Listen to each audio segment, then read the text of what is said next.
자, 208페이지 공무도화가고요.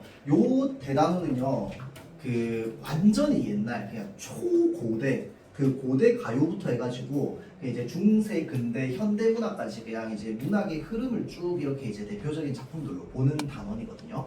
자, 그래서 요 공무도화가가요, 여러분들 그냥 우리나라 현존하는 기록된 문학 중에서 가장 오래된 거다라고 생각하면 됩니다. 알겠죠? 자, 그래서 여기 잠깐 207페이지 쪽에 필기 좀 할게요. 고대가요라고 하는 게 있습니다.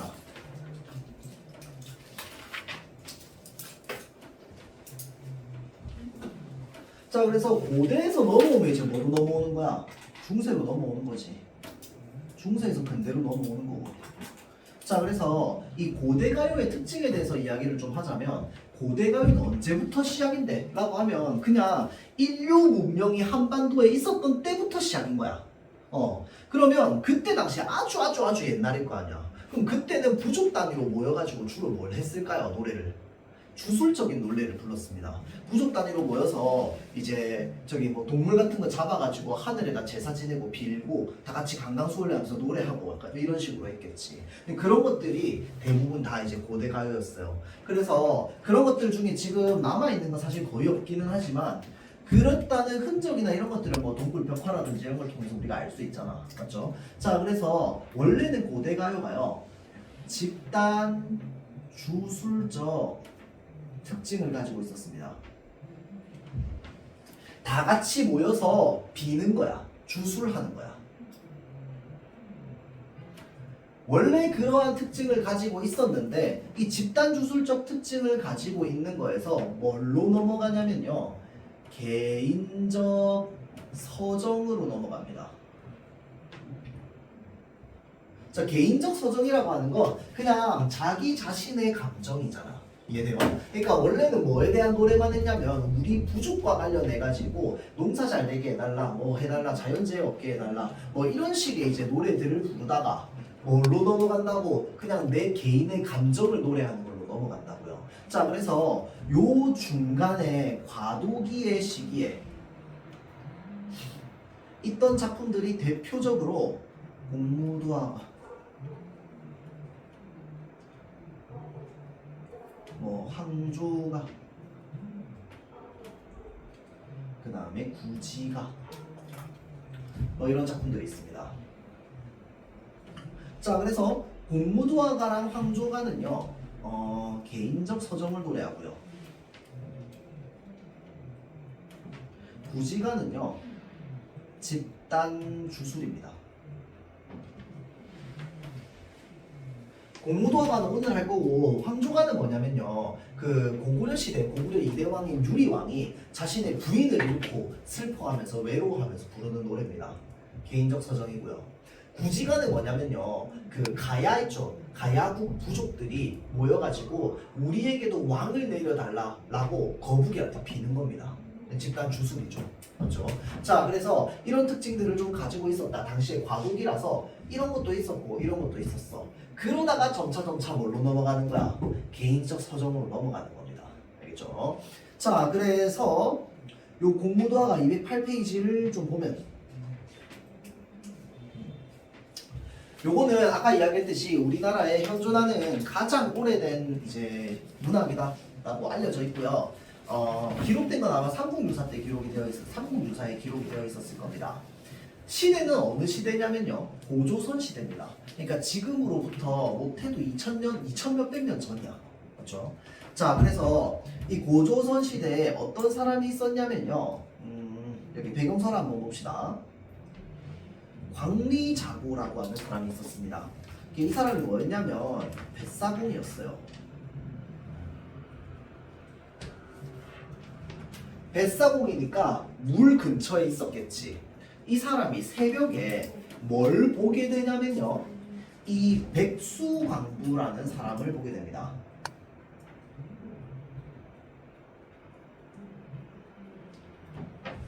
자, 그래서 백수광부가 뭐냐면요, 머리가 하얀 미친 사람이란 뜻입니다.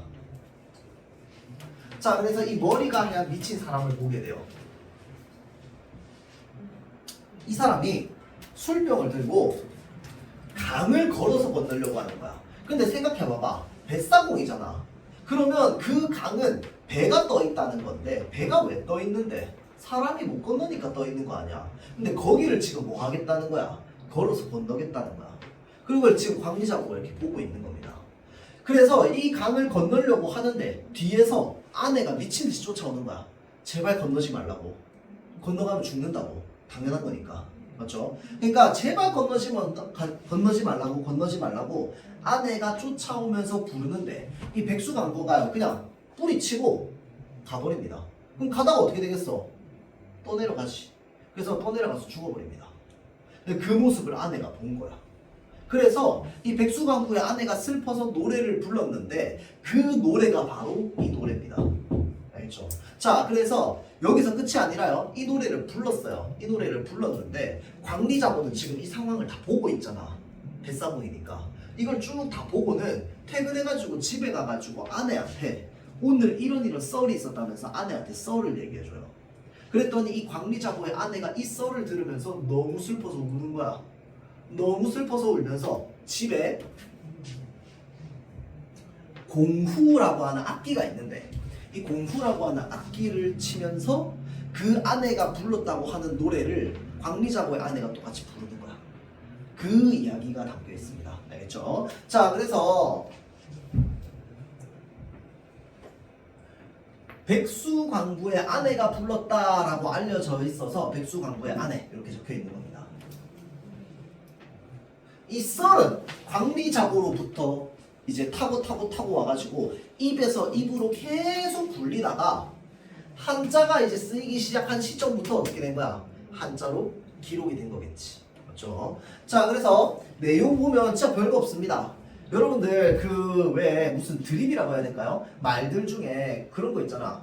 니마 그 강을 건너지 마오. 그러니까 마치 건널 수 없는 강을 건넌 것처럼 이제 이 다시 되돌릴 수 없을 때 니마 그 강을 건너지 마오 막 이렇게 얘기하잖아. 그게 여기서 나온 겁니다. 알겠죠? 자, 그래서 니마 그 물을 건너지 마오. 님은 기어이 물을 건너시네. 물에 휩쓸려서 돌아가시니 가신님을 어찌하겠노 라고 해서 잘 보세요. 어이할고에 느껴지는 감정. 일단 첫 번째는 체념입니다. 이게 체념이라고 하는 거 생각해보면 봐봐봐. 물에 떠내려가서 돌아가셨는데 다시 되살릴 수 있냐고. 없단 말이야. 맞죠? 자, 그러니까 돌아가신 님을 뭐 하는 거야? 님의 죽음을 받아들여야 될 거 아니야. 맞죠? 자, 그래서 체념. 자, 다음 두 번째는 뭐냐면 내가 남편을 잃었잖아. 물에 빠져서. 맞죠? 자, 그래서 한탄 슬픔.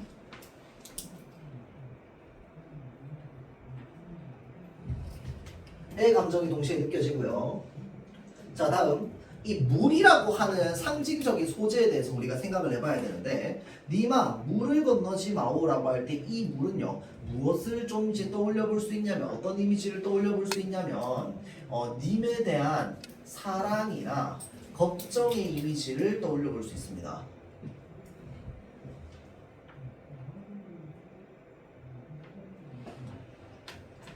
자, 님이 기어이 물을 건너셨답니다. 자, 그러면 기어이 물을 건너셨다는 점에서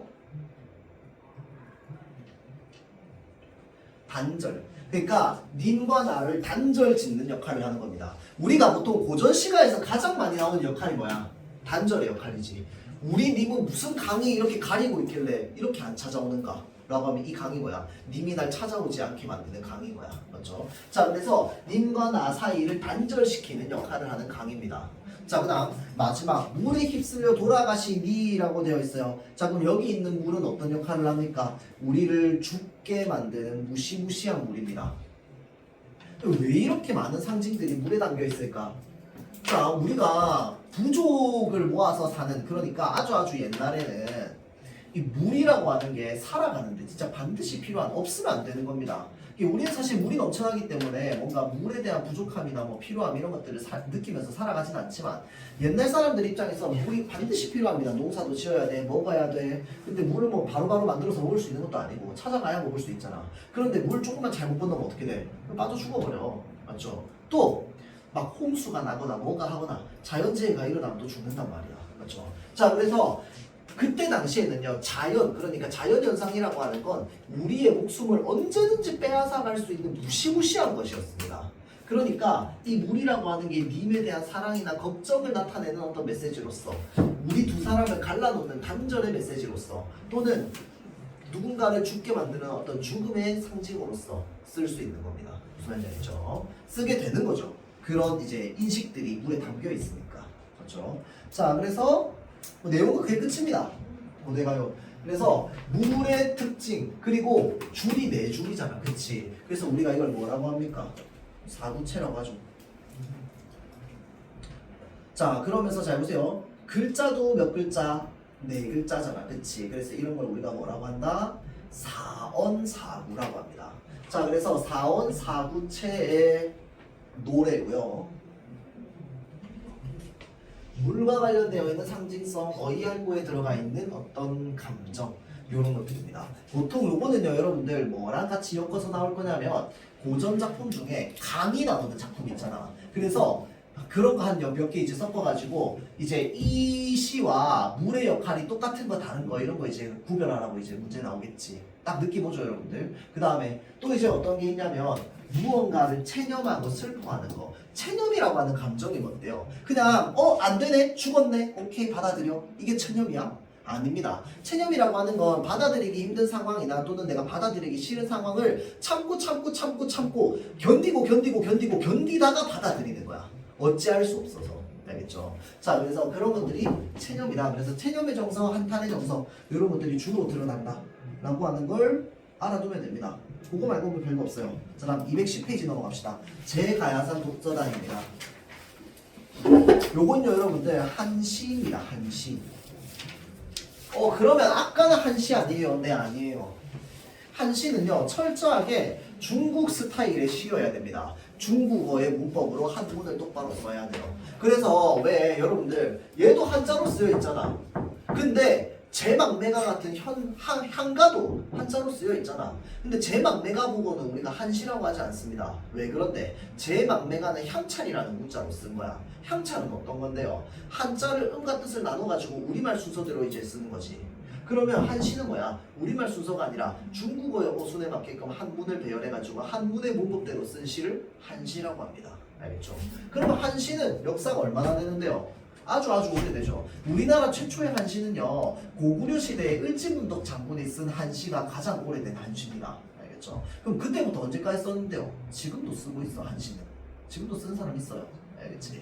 자, 그러니까 굉장히 오랜 역사를 가지고 있는 문학이다라고 볼 수 있습니다. 근데 이제 한시가 유행했던 적은 없지. 왜냐하면 조선시대 때는 시조를 써야 되고 고려시대 때는 고려가요를 써야 되니까. 그렇죠? 근데 조선시대 때도 여러분들 했네. 저거 정약용의 고시 기억납니까? 1학년 이렇게 중간고사 때 했잖아. 정약용의 고시라고 하는 작품이 있었어. 고시 8이었나 아마 그랬을 거야. 그렇죠? 그게 한시입니다. 알겠죠? 정약용은 시조를 별로 안 좋아했어요. 왜냐하면 정약용은 유교 자체를 별로 안 좋아해서 시조를 좀 잘 안 썼죠. 그래서 한시를 많이 썼습니다. 자, 그래서 내용 한번 보자면, 형태부터 보자면 얘도 마찬가지로 몇 구체야? 4구체야. 글자는 몇 글자야? 7원이야. 그래서 이런 걸 7원사구라고 합니다.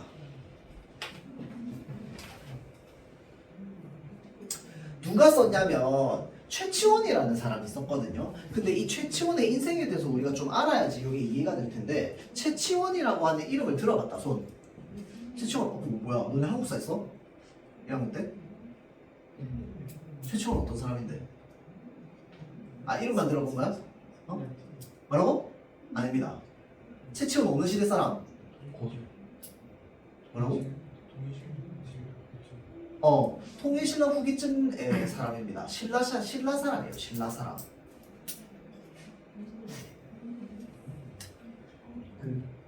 어디 갔다 온 사람? 어디? 우리 갔다 온 사람 아니에요? 그럼 박지원이고요. 최치원 분명히 많이 들어봤는데. 최치원 다 들어봤어요. 어렸을 때 뭐 위인전이나 저기 동화책에도 많이 나오고요. 분명히 들어봤어. 최치원은. 통일신라 사람이고요. 어디 갔다 온 거 맞습니다. 어디 갔다 왔을까요? 중국. 뭐라고요? 일본 아닙니다. 중국. 중국에 뭐하러 갔을까요? 공부하러. 유학 갔습니다. 자, 그래서 최치훈은요, 통일신라, 그러니까 신라 역사상 가장 천재가 똑똑했던 사람이다 정도로 생각하면 돼요. 그래서 이 최치원이 똑똑함이 너무 이제 극에 달해서, 그러니까 너무 뛰어난 사람이라서 조선시대 때도 이 최치원의 썰을 가지고 마치 어벤져스 같은 영웅소설 같은 거 만들고 그랬어요. 그게 이제 최고운전이라고 하는 소설이거든. 이제 최치원의 호가 고운이야. 알겠죠? 그래서 최치원을 영웅으로 한 영웅소설 같은 게 막 조선시대에 있고 그랬어요. 대대로 흘러내려오는 진짜 천재 중에 천재입니다. 5살 때 이미 한자를 통달했고요. 12살에 당나라에 유학 가가지고, 당시 중국이 당나라였죠. 당나라에 유학 가서 당나라의 과거 시험을 쳐서 외국인인데 당나라 과거 시험에 합격을 해서 관직까지 하다 옵니다. 근데 이 사람이 그러면 당나라로 왜 갔느냐? 신분 때문입니다. 통일신라 신분제도 혹시 기억납니까? 성골, 진골, 이거 무슨 제라고 합니까? 골품제라고 합니다. 맞죠? 자, 그러면 이 중에서 귀족이 뭔데? 고리 귀족입니다. 맞죠? 자, 그래서 고리 귀족인데 우리가 이제 골은 성골, 진골 이렇게 나뉩니다. 자, 그럼 성골, 진골 중에서 더 귀한 사람이 뭐야? 성골이죠, 성골. 그래서 야, 이 사람 근본 있네 이런 거 보고 성골이네 이렇게 얘기하잖아. 맞죠? 이게 진짜 그냥 완전 그냥 근본, 그러니까 완전 직계혈통 이런 겁니다. 맞죠? 그 다음에 범귀족이라고 하면 이제 성골, 진골까지 되겠지. 신라는 귀족 사회예요. 그 조선은 혹시 귀족 사회입니까? 조선을 귀족 사회라고 하진 않아요. 그러면 고려는 귀족 사회였어? 꽤 오래 귀족 사회였습니다. 맞죠? 꽤 오래 귀족 사회였다가 고려가 귀족 사회였다는 건 무슨 제도를 통해서 할 수 있어? 음서 제도를 통해서 알 수 있습니다. 혹시 기억나나? 자, 그래서 고려는 꽤 오래 귀족 사회였는데 이제 과거 시험이나 이런 것들을 조금씩 도입해가지고 귀족이 아닌 사람도 귀족으로 편입할 수 있는 어떤 제도나 이런 것들이 마련이 되기 시작했지.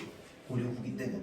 자, 조선은 귀족 사회가 아닙니다. 왜 그런데? 귀족이 아니어도 과거만 합격하면 관직에 오르고 양반이 될 수 있었어요. 체제상으로는 그렇지. 근데 평민이 과거 시험 치어서 합격하기가 너무 힘들어서 그렇지. 맞죠? 자, 그래서 귀족 사회라고 얘기하는 건 어떤 걸 귀족이라고 하냐면 여기 있는 사람이 여기에 편입할 수 없는 게 귀족입니다. 맞죠? 자, 그래서 이 품에 있는 사람이 가장 높은 직위에 오르는 게 바로 뭔데? 육두품입니다. 맞죠? 자, 그래서 최치원이 여기 사람이에요. 근데 최치원은 어릴 때부터 자기가 뛰어난 거 알았거든요. 5살에 한자 다 뗀 사람이 어딨어. 맞지? 자, 그러니까 자기는 자기가 뛰어난 걸 아는데 자신의 뛰어남을 바탕으로 귀족 사회에 편입해가지고 자신의 뜻을 나라에 펼치고 싶었어요. 근데 돼 안 돼? 아무리 해도 안 되는 거야. 그래서 어디로 가냐면 당나라로 유학을 가는 겁니다. 12살에. 당나라로 유학 가서 실제로 과거를 합격하고요. 이제 그 어떤 마을 사또가 되거든요. 마을 사또가 돼가지고 이제 관리를 하는데 자기 있는 마을 말고 딴 마을에서 무슨 문제가 생긴 거야. 큰 문제가 생겼는데 황제가 고심하고 있었는데 그거를 굉장히 탁월하게 해결해요. 그래서 당나라 황제 기회까지 들어가가지고 칭찬까지 받고 그런단 말이야. 그런데 아무래도 타지에 있다 보니까 계속 고향으로 다시 돌아가고 싶어요. 그래서 신라로 돌아가서 자신의 뜻을 계속 다시 펼치고 싶어 하는 마음을 담은 시도 있습니다. 자, 그래서 그렇게 하다가 결국은 어떻게 하느냐? 신라로 돌아왔다? 돌아왔는데 받아줘 안 받아줘? 안 받아줘. 네가 맞니 내가 맞니? 신분이 천하니 귀하니? 뭐 이런 거 따져가면서 안 받아준단 말이야. 맞죠? 자, 그래서 결국은 최치원이 어떻게 하느냐? 이거 싹 다 버려버리고 속세에 있는 거 싸그리 다 버려버리고 어디로 들어가? 산속으로 들어가죠. 자, 그래서 산속으로 들어갔는데 그 산속이 바로 어디냐? 가야산입니다. 가야산. 가야산 독서당에서 지은 거야. 독서는 이제 뭐 책 읽는 곳이겠지. 맞죠? 가야산의 독서당이라고 하는 뭐 조그마한 이제 건물 같은 거 하나 지어놓고 거기 가서 사는 거야. 맞죠? 자, 그래서 최치원이 그냥 산속에 들어가가지고 두문분출 어디로 갔는지 알 수가 없어. 소식이 뚝 끊깁니다. 그래서 최치원이 여기저기 산들을 돌아다니고 자연 속을 돌아다니면서 발견했던 바다가 하나 있어요. 그 바다가 너무 예뻐. 그 이름 지은 게 바로 뭐야? 해운대죠, 해운대. 해운대를 이제 최치원이 지었다고 알려져 있죠. 자, 그래서 해운대, 뭐 물론 이제 믿거나 말거나 하긴 해. 왜냐면 삼국유사에 실려 있는 내용이니까. 자, 근데 이제 최치원이 저기 뭐냐, 기억이 안 나냐? 저기 해운대 뒤에 이제 달맞이 그 고개로 넘어가기 전에 이제 산 쪽에 등산로 같은데 산 쪽에 이렇게 올라가다 보면 최치원이 썼다고 알려져 있는 비석 같은 것도 있고 그럽니다. 그렇죠? 하여튼 자 그래서 그렇게 자연석을 논일다가 이제 생사를 모르고 사라집니다. 알겠죠? 자 그래서 이런 사람이 바로 최치원입니다. 내용 한번 보자면 자 보세요. 이 사람 지금 모든 속세의 것들을 다 버리고 자연 속으로 들어간 상태야. 알겠죠? 미친 듯이 섞어 돌고 겹친 돌들 울리는 소리라고 되어 있는데 이게 지금 무슨 소리냐면 물소리입니다. 물소리. 산 속에 물들이 막 이렇게 굽이치고 있는 거야. 그럼 한 강상류쯤 되겠지. 물은 엄청 물살이 셀 거야. 물소리가 너무 크면요 돌들 치는 소리가 엄청 커서요. 물이 돌을 치는 소리가 너무 커서요 옆 사람이 얘기해도요 입모양만 보이고 말소리가 안 들려요. 물소리가 워낙 크면. 자 그래서 지척 바로 옆에 이야기도 분간하기 어렵다는 거야.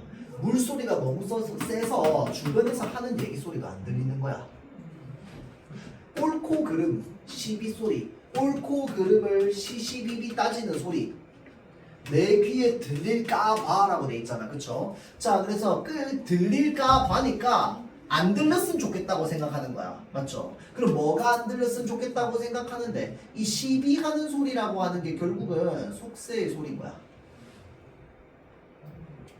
자 그래서 이러한 속세의 소리가 내 귀에 들릴까 봐 자 보세요.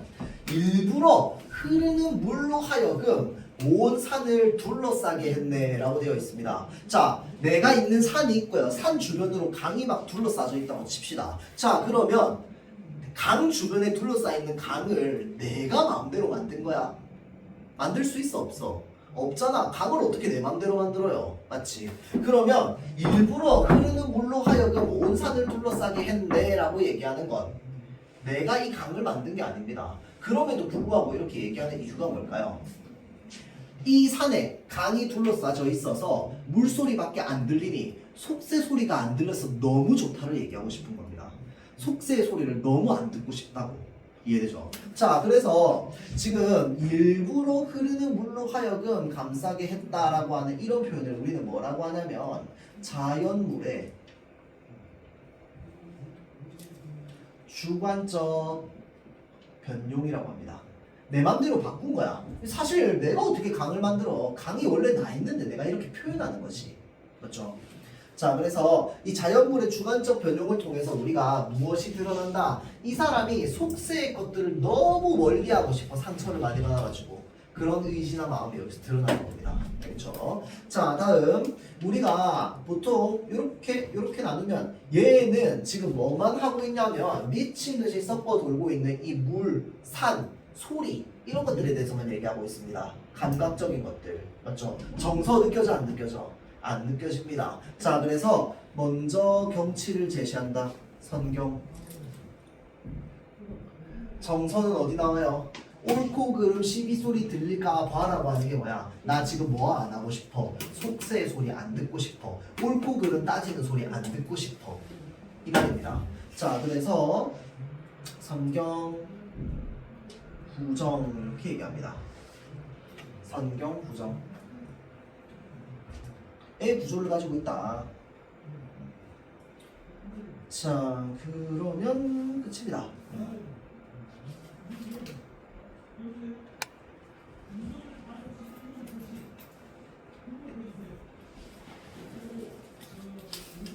봉산탈춤 여러분들 그 교과서에 봉산탈춤 있지 않았어?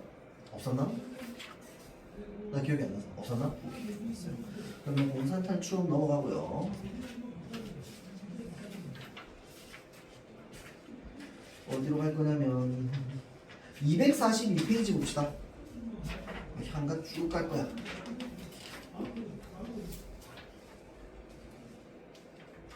자 향가 넘어가기 전에 주몽신화 먼저 하고 향가로 넘어갈 건데 자 이 주몽신화는요 좀 특이한 게 있습니다. 보통 우리가 건국신화를 고등학교 2학년 문학 때 꼭 하나는 하거든요. 주몽신화를 하는 데도 있고 단군신화를 하는 데도 있고요. 둘 다 하는 데도 있고요. 안 하는 학교는 거의 못 봤어. 자 그래서 주몽신화는요 여러분들 특이한 게요. 두 가지 특징을 가지고 있습니다. 보통 건국신화면 그냥 나라 세우는 게 끝이야. 맞죠? 자, 근데 얘는요. 건국신화이면서 동시에 뭘 가지고 있냐면 영웅 일대기적 구성을 가지고 있는 게 특징입니다. 이 영웅 일대기적 구성이 뭔지는 조금 이따 얘기할 건데요.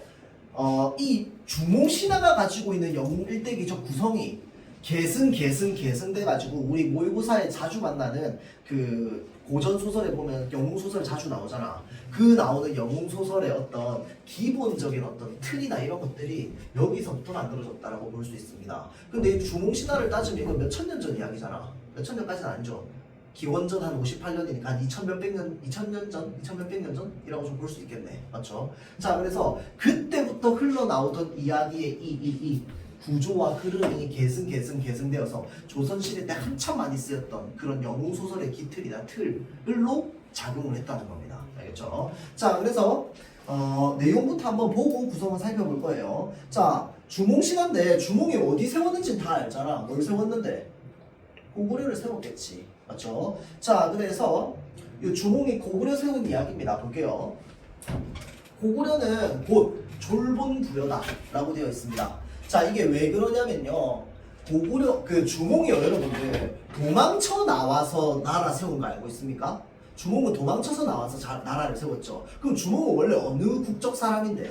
부여 국적 사람입니다. 주몽은 원래. 알겠죠? 자, 고구려는 그래서 곧 졸본부여라고. 졸본이라고 하는 거는 도시 이름인데 이게 고구려의 도읍지죠. 그래서 왜 졸본부여다라고 적혀있냐면 이게 지금 그냥 국사, 그러니까 신라시대 때 썼던 역사책인 국사에 이제 들어가 있는 내용인데 고구려의 도읍지가 졸본인데 부여 사람이 나와서 나라를 세웠으니 졸본부여다라고 얘기하는 겁니다. 자, 어떤 사람은 지금의 화주라고도 하고 성주라고도 하나 모두 잘못된 것이다.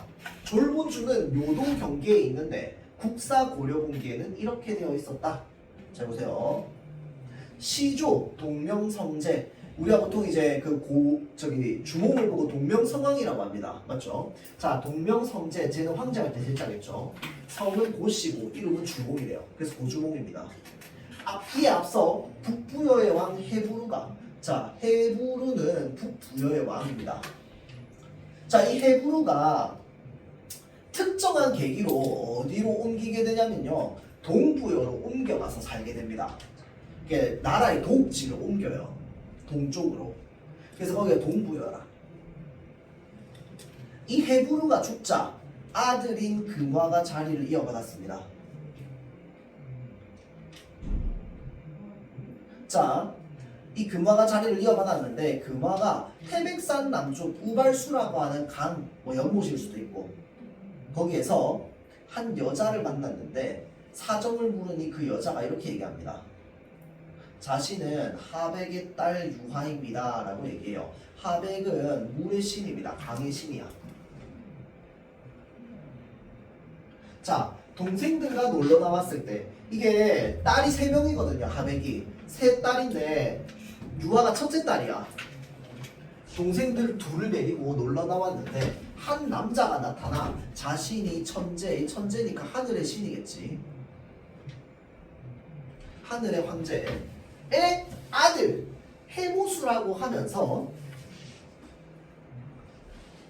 웅신산 아래 압록강가에 있는 집으로 유혹하여 사통하고, 사통은 이제 한자 그대로 하면 사적으로 통하고 이 말입니다. 맞죠? 그러니까 나를 희롱해가지고 결국 날 꼬셨다 이 말입니다. 날 꼬셨다.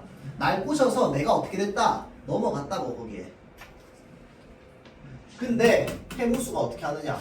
자기를 버리고 떠나갑니다. 그러니까 해무수가 이게 이제 앞에 있는 내용인데 삼국유사에 나온 내용이랑 사기에 나오는 내용이 좀 다르거든요. 근데 이제 어떤 교과서에는 사기에 있는 내용이 들어가 있고 어떤 교과서에는 유사에 있는 내용이 나와 있어. 근데 유사 내용을 좀 합쳐가지고 이야기를 하자면 해무수가 하늘에 있는 신의 아들이니까 하늘에 있었을 거 아니야. 그러다가 인간 세계로 내려옵니다. 지상으로 내려오는 이유는 이제 결혼하고 싶은 사람을 만나고 싶어가지고. 그래서 유혹을 하는데 하백의 세 딸을 유혹을 하는데 하백만 아니 유화만 넘어간 거야. 넘어가가지고 사적으로 통했는데 뭐 하는 거야? 다시 지 혼자 하늘로 올라가 버립니다. 유화는 결혼했는데. 근데 옛날 사람 사상에 그게 있어요. 내가 내 맘대로 결혼할 수 있습니까? 누구 허락이 있어야 돼? 부모님 허락이 있어야 돼. 그러니까 유아는 지금 부모님한테 등짝 스매시 맞을 짓을 한 겁니다. 이해되죠? 자, 그래서 버리고 돌아가서 돌아오지 않았습니다. 부모 하백이 자기의 허락도 없이 지금 남자를 만난 거를 알게 된 거야. 그래서 다른 사람 따라간 것을 꾸짖어서 이곳으로 귀양을 보내 살도록 하였습니다 라고 되어 있어. 그러니까 지금 강의 신의 딸인데 귀양 온 겁니다. 우발수로. 그런 상황에서 누구를 만난 거야? 금화를 만난 겁니다. 알겠죠? 자, 그럼 금화는 그냥 부여의 왕이잖아. 맞지? 유화는 되게 귀한 존재고. 자, 그래서 금화는 너무 괴이하게 여겨서 유화를 방 안에 남몰래 가두었습니다. 그러니까 자기 별당이 있었어. 자기가 안 들어가는. 자기 별당에다 그냥 유화를 냅뒀습니다. 그랬더니 햇빛이 따라다닙니다. 유화가 어디 갈 때마다 햇빛이 계속 따라오는 거야. 방 안에 있어도. 창문을 타고. 자, 그래서 이 햇빛이 계속 따라온다라는 점에서 지금 유화는 나중에 임신해서 주몽을 낳을 거야. 햇빛이 계속 따라와. 그러면 이 물과 하늘신, 해무수, 햇빛 이런 것들을 받는 거지. 맞죠? 자, 그래서 햇빛이 비추는데 그녀가 몸을 피하자 햇빛이 따라와서 또 비춥니다.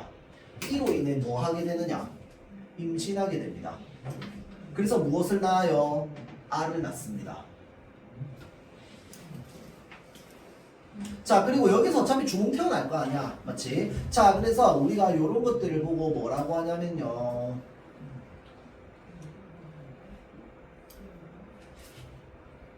천신숭배 또는 태양숭배. 화소는 모티프 정도로 보면 돼요. 자, 그래서 천신숭배, 그 다음에 태양숭배 모티프 또는 잘 보세요. 천손 모티프라고도 합니다.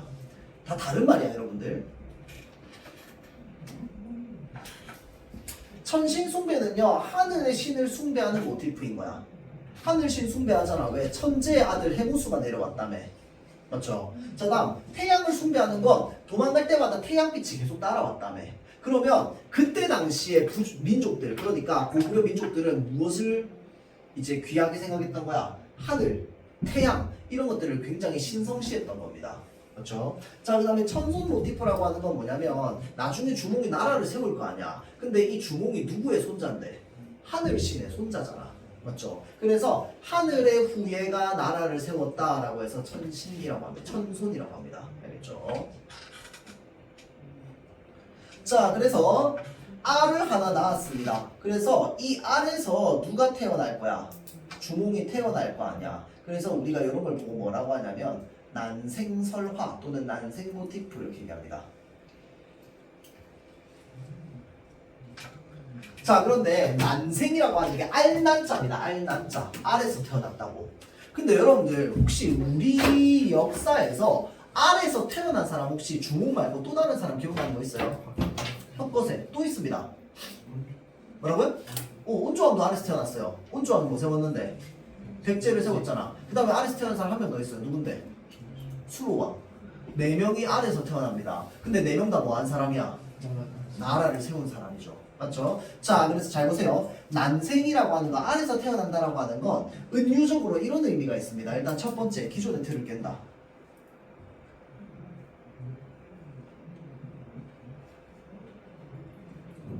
두 번째, 새로운 규칙을 만든다. 그러니까 새로운 법을 만든다는 거야. 새로운 법을 만든다는 건 나라를 세운다는 거겠지. 알에서 태어난 사람은 우리나라 이 설화에서 예외 없이 나라를 세웠습니다. 맞죠? 자, 그러면 이런 것들을 우리가 무엇의 상징이라고 볼 수 있을까? 기존의 틀을 깬 존재라는 거, 그 다음에 새로운 규칙을 만든 존재라는 거. 볼 수 있어요. 자, 다음 크기가 5배쯤 되었답니다. 왕이 알을 개와 돼지한테 던져줍니다. 자, 그래서 이런 것들을 뭐라고 하냐면 여기 기아라고 되어 있는데, 기아는 한자 그대로 하면 기이한 아이 정도로 보면 돼요. 자, 그래서 기아 화소라고 합니다. 기하 모티브, 기하 모티브. 자, 그래서 개와 돼지에게 던져줬는데 모두 먹지 않았습니다. 신성하니까 길에다 버렸는데 말과 소가 다 피해갑니다. 들판에 버리니 새와 짐승이 덮어줍니다. 그래서 이런 걸 뭐라고 하냐면 우리가 동물 양육 모티프라고 합니다. 동물들이 키워줬다고. 자, 그래서 왕은 알을 깨뜨리려고 했지만 깨지지 않았으므로 다시 유아에게 돌려줬습니다. 유아가 천으로 알을 부드럽게 감싸 따뜻한 곳에 두자 아이가 껍데기를 깨고 나왔는데 골격과 겉모습이 영특하고 기이했답니다. 자, 다음 겨우 7살에 용모와 재략이 비범했으며 비범한 출생이죠. 자, 스스로 활과 화살을 만들어 100번 쏘아 100번 맞췄습니다. 그 나라의 풍속에 활 잘 쏘는 사람을 뭐라고 불렀다? 주몽이라고 불렀습니다. 그래서 이름이 주몽이 됐다는 겁니다. 그래서 주몽이라는 말에는 활을 잘 쏜다라고 하는 이제 말이 담겨 있죠. 자, 금화에게는 아들이 7 있었는데 항상 주몽과 놀았답니다. 자, 그러나 그들의 기회가 주몽에게 미치지 못하자 맏아들 대소가 왕에게 말합니다. 주몽은 친아들이 아니잖아, 금화왕에. 그런데 금화왕이 이제 엄마인 유화를 자기 궁의 별당에 뒀잖아. 이게 태어났잖아. 그러니까 금화왕의 아들인 왕자들이랑 주몽들이 같이 자란 거야. 주몽은 사람에게서 태어난 것이 아니니 일찍 도모하지 않으면 후환이 있을까 두렵습니다 라고 얘기합니다. 자, 그러니까 일찍 무언가 하지 않으면 뒤에 걱정거리가 될 수 있다. 뭐 우리의 어떤 왕이나 이런 것들을 주몽이 빼앗아갈 수도 있다 라고 생각을 하는 거죠. 자, 그러니까 일찍 죽이자 이 말입니다. 자, 왕은 듣지 않고 주몽에게 뭘 하라고 하냐면 말을 기르도록 합니다. 이게 뭐냐면 시험을 하는 겁니다. 아들한테 이야기는 들었는데 바로 내쫓기는 힘드니까 일단은 뭘 하도록 했냐면 말을 기르도록 했는데 시험에 들게 한 건데 이게 굉장히 천한 일입니다.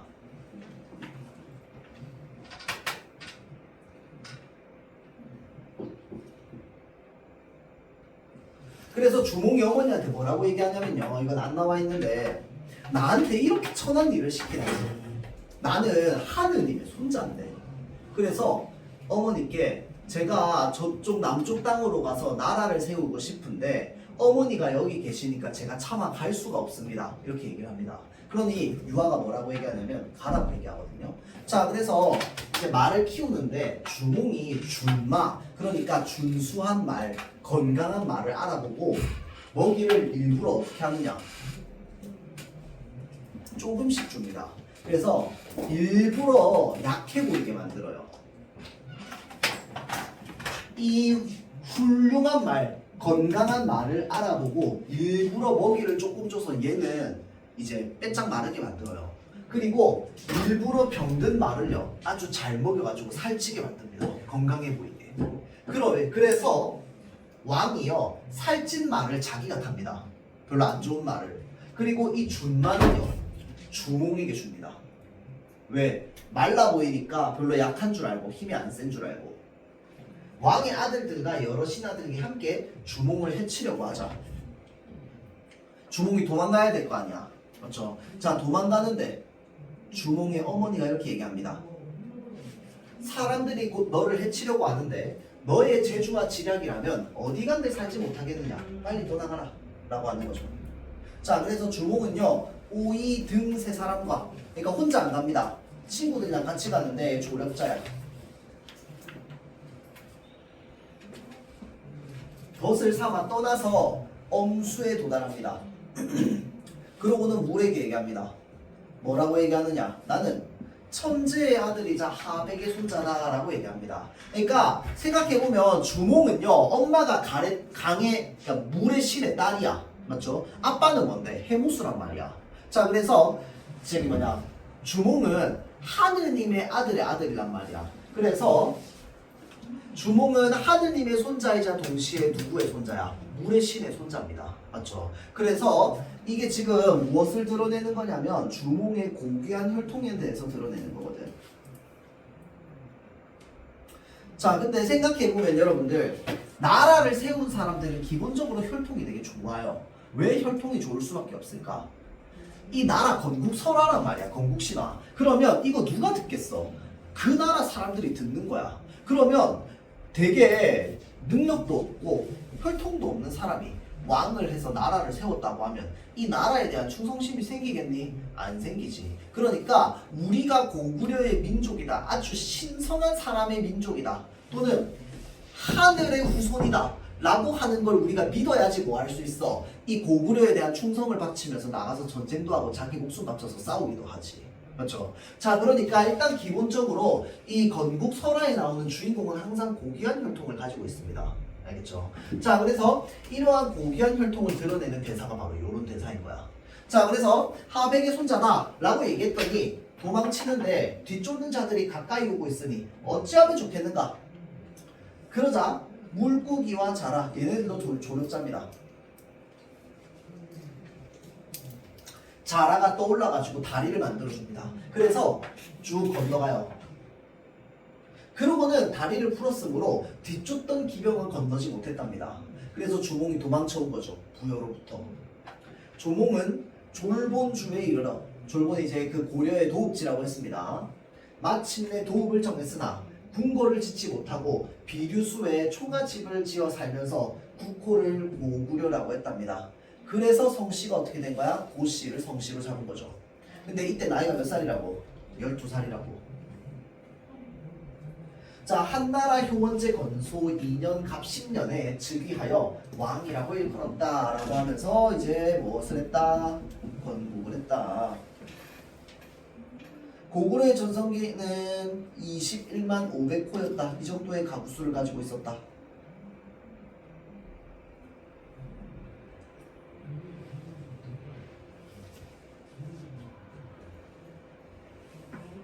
근데 실제로 그때 당시에 고구려 사람들이 이런 말들을 하면서 우리나라가 이렇다라고 이제 이야기를 했겠지. 왜냐면 이 주몽신화에 비슷한 이야기가 사실은 좀 조금씩 내용은 다 다르거든요. 실려 있는 책이 엄청나게 많은 책에 이 고구려 역사에 이런 얘기가 담겨 있어요. 그 말은 무슨 말인데, 진짜 고구려 민족들은 이렇게 생각하면서 살았으니까 그게 몇백 년 동안 계승돼가지고 나중에 신라시대 때 역사책 쓰는데도 이렇게 쓰이는 거지. 맞죠? 자, 그러니까 우리가 알고 있는 건국신화, 뭐 단군신화도 마찬가지고, 그 다음에 뭐 백제의 건국신화, 신라의 건국신화 다 마찬가지입니다. 기본적으로 그러한 이야기들을 당시에 국민들이 다 너도 나도 이야기하면서 우리는 이런 나라의 민족이다 라고 하는 걸 생각하면서 살았다는 겁니다. 알죠? 자, 그래서 여기까지가 이제 주몽신화의 내용이고요. 지금 뭘 볼 거냐면 245페이지 보세요. 작품에 나타나 있는 이 영웅 일대기적 구성에 대해서 얘기할 겁니다. 자, 일단 첫 번째 뭘로 태어나느냐? 일단 혈통이 그냥 태어나면 안 돼. 고귀하게 태어나야 돼요. 고귀한 혈통. 왜냐면 나라를 세울 거기 때문에. 자, 다음 이 고귀한 혈통으로 출산도 그냥 안 합니다. 비정상적으로 출생합니다. 아래서 태어나죠. 어린 시절에 항상 뭐 하느냐? 고난을 당합니다. 보통 고전소설 같은 거 보면 어린 시절에 뭘 합니까? 부모를 잃어버리는 경우가 많죠. 자, 그러면서 동시에 아주 탁월한 능력을 가지고 성장합니다. 성장하고 나서 항상 뭘 겪게 되느냐? 위기를 겪게 되죠. 목숨이 위태로운. 그리고 위기를 극복할 때 항상 누구의 도움으로 위기를 극복합니까? 조력자의 도움으로 위기를 극복합니다. 그래서 왜 그 모의고사에 나오는 고전소설 보면 꼭 그런 사람이 있습니다. 그 이 주인공을 도와주기 위해서 어떤 산에서 도사가 내려와가지고 막 무술을 가르쳐준다든지 또는 무기를 전해준다든지 뭐 이런 내용들이 꼭 있습니다. 근데 그런 존재들이 전부 이제 이 위기 때 도와주는 조력자입니다. 그래서 이 조력자의 도움을 받아서 무엇을 달성한다? 우리가 보통 위업 달성이라고 합니다. 위대한 업적을 달성하는 이야기로 나아가죠. 그게 바로 뭐다? 영웅 일대기적 구성입니다.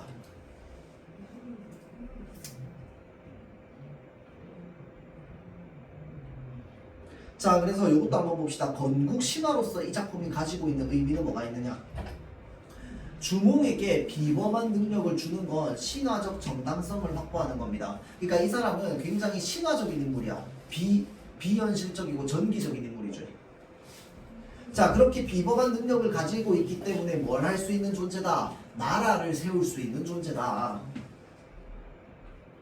그러면 이런 사람이 나라를 세우면 그 나라는 어떠한 나라가 되겠어? 굉장히 신성한 나라가 되겠지. 하느님의 손자와 물의 신의 손자가 나라를 세웠으니 이 고구려라고 하는 나라의 정체성을 확인할 수 있습니다. 그렇기 때문에 이 신화를 통해서 그때 당시에 고구려 사람들은 하늘 신을 숭배했구나, 태양 신을 숭배했구나 라고 하는 걸 우리가 알 수 있는 거야. 공동체적 일체감을 조성해가지고 우리는 하나의 국가야. 우리는 우리를 지키기 위해서 다른 나라와 전쟁하고 싸울 거야 라고 하는 게 이제 이렇게 만들어지는 거지. 자, 그래서 봅시다. 천손 강림. 하늘의 후손이 강림한다.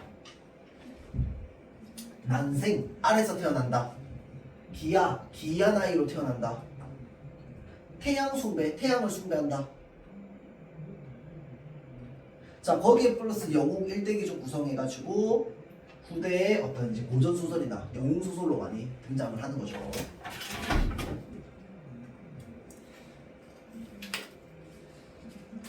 자, 그다음 바리공주 한번 봅시다. 자, 바리공주는요 여성 주인공인데 이 바리공주가 버려져서 부모님이랑 헤어졌는데 나중에 부모님을 다시 찾아서 이제 부모님을 살게 도와주는 뭐 그런 이제 공주의 이야기입니다. 자, 이런 이야기인데 사실 그리스 로마 신화에도 좀 많기는 해요. 어렸을 때부터 버려졌는데 다시 부모에게로 와가지고 뭐 어떻게 되는 뭐 이런 것들, 그 부모를 뭐 죽이기도 하고 또는 그 부모를 살게 하기도 하고, 오이디푸스 같은 경우에는 아버지를 죽이죠 결국. 맞죠? 자, 보자면 바리공주는 오구대왕의 7번째 딸입니다. 자, 봐봐. 오구대왕, 대왕의 딸이야. 혈통 고귀하지. 자, 공통점 차이점 찾으라고 할 거야 만약에 둘 다 들어가면. 알겠죠? 자, 오구대왕과 길대부인은 아들을 낳으려면 혼사를 서두르지 말라는 신의 명령을 어기고 결혼하여 딸만 연거푸 낳게 됩니다. 7번째 딸로 태어난 바리공주는 부모님에게 버림받아요. 그럼 버림받는 이유는 뭔데? 뭐가 아니라서? 아들이 아니라서 버림받는 거죠.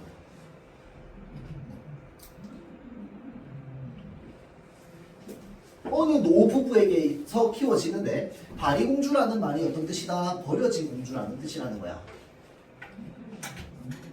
근데 바리공주의 부모가 자식을 버린 죄로 죽을 병에 걸리게 됩니다.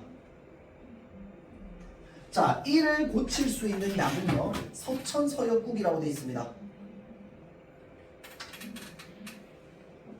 그러니까 여기를 가려면은 이제 염라대왕이었나? 누구를 만나야 되더라? 하여튼 뭐 누구를 만나가지고 엄청 멀리 가야 돼요. 멀리. 왜냐면 요게 서역국이라고 하면 이제 저쪽에 서쪽에 바다 건너 있는 나라 이거거든요. 그래서 그쪽으로 가야 있는 이 생명수와 꽃을 구해와야지 나를 낳은 부모님을 살릴 수 있답니다. 6공주가 모두 핑계를 대면 아무도 안 가려고 합니다. 하는 수 없이 오구대왕은 자신이 버린 바리공주를 찾아서 부탁합니다. 바리공주는 부모를 살리고자 서천서역국으로 떠나가는데 가는 길목마다 고통받는 사람들을 어떻게 해주냐? 살려줍니다. 착하죠? 서천서역국에 도착한 바리공주는 무장승에게 생명수와 꽃을 달라고 부탁하지만 무장승은 바리공주가 7 아들을 낳아주고 7회를 살아야지 약을 주겠다고 합니다. 이제 위기죠. 지금 빨리 가서 부모님 살려야 되는데, 근데 얻으려면 어쩔 수 없이 뭐 해야 돼? 이 사람이랑 결혼해야 돼. 그리고 아들 낳아야 돼. 그래서 무장승의 요청을 모두 들어줍니다. 파리공주는 생명수와 꽃을 가지고 돌아오고 그 사이 돌아가신 부모님을 생명수와 꽃으로 되살립니다. 자, 그러고 나서 파리공주는 어떻게 되느냐? 나중에 죽은 사람들을 저승으로 편안히 인도하는 신이 됩니다. 바리공주의 아이들도 7개의 별이 됩니다. 이 7개의 별을 뭐라고 부를까요? 우리 지금은 북두칠성이라고 부르지. 자, 그러면 위기는 뭐야? 이 부모님을 살리지 못할 위기. 근데 결국은 뭐했어? 다 들어주고 받아왔잖아. 그래서 위협을 달성했어. 위대한 업적을 달성했습니다. 그래서 부모님을 살려주고 그 다음에 자신은 나중에 죽고 나서 뭐가 되느냐? 이런 신이 되는 거야. 자, 그래서 잘 보세요. 공통점 봅시다. 주몽과 바리공주의 공통점은 바로 뭔데? 고귀한 혈통. 그 다음에 고난을 극복하고 위협을 달성하는 거. 차이점은 뭔데요? 주몽은 건국했고요. 바리공주는 사람을 살렸어요. 맞죠? 자, 다음 뭐가 없을까요? 바리공주는 조력자가 없습니다.